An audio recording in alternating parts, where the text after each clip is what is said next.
Hello yours, മേരാ പ്രിയ ദർശകർ, എൻ്റെ പ്രിയ കാഴ്ചക്കാരെ, നൻപർകളെ, മേരെ സാഥിയോ. അപ്പോൾ നമുക്കിന്ന് കുറച്ച് ഗ്രാമറിലേക്ക് കിടക്കാം. Basic one, parts of speech.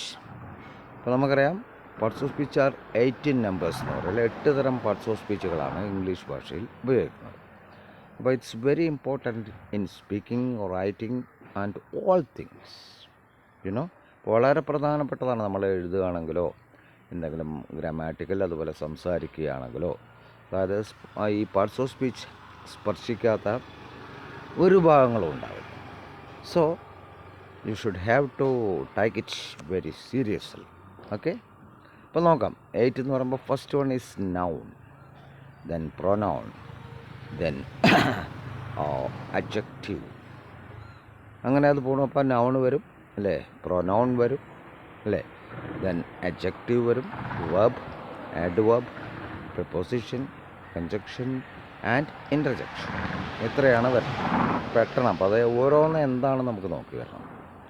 അപ്പോൾ ഫസ്റ്റ് വൺ നൗൺ. നൗൺ നാം, ഹിന്ദി മേ നാം, നൗൺ അല്ലേ, നാമം എന്നൊക്കെ മലയാളത്തിൽ പറയും. അപ്പോൾ നാമം എന്ന് പറഞ്ഞാൽ ഏതൊരു പേരും, any name. Noun is the name of A person, place or thing എന്നാണ് പറയാം. അപ്പോൾ ഏതൊരു പേരും ഉൾക്കൊള്ളുന്നതാണ്.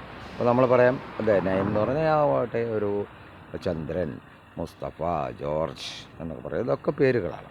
അതുപോലെ സ്ഥലം എന്ന് പറയുമ്പോൾ ഇന്ത്യ, അമേരിക്ക, എന്തും വരാം അല്ലേ. അതുപോലെ തിങ് എന്ന് പറയുമ്പോൾ ടേബിൾ, പെൻ, ഗൈഡ്, അങ്ങനെ ഏത് കാര്യങ്ങളും. അതുപോലെ ഈ പ്രൊനൗൺ എന്ന് പറയുമ്പോൾ തന്നെ നൗണിന് പകരം അല്ലേ, instead of noun pronouns are used എന്നാണ്. അപ്പോൾ നൗണിന് പകരം ഉപയോഗിക്കുന്ന വാക്കുകൾ. അപ്പോൾ നമ്മൾ ഒരാളുടെ പേര് പറയാതെ ഹി അല്ലേ, അവൻ എന്ന് പറയും, ഷീ അവൾ എന്ന് പറയും, ദേ അല്ലേ, അവർ, വി ഞങ്ങൾ, യു അത് നീയും ആവാം നിങ്ങളും ആവാം. ഇങ്ങനെ കുറേ വാക്കുകൾ, ഈറ്റ് ഇത് അല്ലേ, ഒരു സാധനമാണ്. അപ്പോൾ ഇങ്ങനെയുള്ളതിനെ നമ്മൾ എന്ത് പറയുന്നത്, പ്രൊനൗൺ എന്ന് പറയുന്നത്. അപ്പം നൗണിന് പകരം ഉപയോഗിക്കുന്ന വാക്കുകൾ അല്ലേ. അതുപോലെ പിന്നെ വരുന്നതാണ് അഡ്ജക്റ്റീവ്. ഒരു നൗണിനെ അല്ലെങ്കിൽ പ്രൊനൗണിനെ വിശേഷിപ്പിക്കുന്ന വാക്കുകൾ, അതിനാണ് നമ്മളെന്ത് പറയുന്നത്, അഡ്ജക്റ്റീവ് എന്ന പേരിൽ അറിയപ്പെടുന്നത്. അപ്പോൾ an adjective clarifies A noun or A pronoun. നമ്മൾ പറയുമ്പോൾ he is A good singer അല്ലേ, അവനൊരു നല്ല പാട്ടുകാരനാണ് എന്ന് നമുക്ക് പറയാൻ പറ്റും. അപ്പോൾ അവൻ നല്ലൊരു പാട്ടുകാരൻ, ഗുഡ്, അങ്ങനെയൊക്കെ വരുന്ന വാക്കുകൾ. അപ്പോൾ നമ്മൾ ഈ 3 ഇവിടെ കംപ്ലീറ്റ് ചെയ്തു. ഇനി നമുക്ക് ഇതിന് ശേഷം അത് കണ്ടിന്യൂ ചെയ്യാം ഇന്ന് തന്നെ, ടുഡേ ഇറ്റ്സെൽഫ്.